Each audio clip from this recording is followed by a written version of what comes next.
محترم حضرات السلام علیکم۔ انشاءاللہ آپ بھی خیریت سے ہوں گے، میں بھی خیریت سے ہوں۔ محترم حضرات آج جمعہ کا دن ہے، آپ سب کو مبارکباد۔ جمعے کے متعلق ایک حدیث سنا رہا ہوں، سنیے۔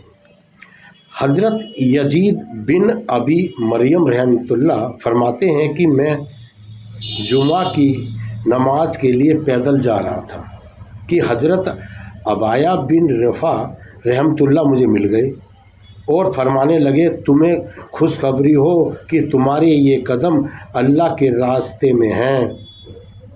میں نے ابو عبس رضی اللہ تعالیٰ کو یہ فرماتے ہوئے سنا ہے کہ رسول اللہ صلی اللہ علیہ وسلم نے ارشاد فرمایا، جس کے قدم اللہ تعالیٰ کے راستے میں غبار آلود ہوئے تو وہ قدم دوزخ کی آگ پر حرام ہیں۔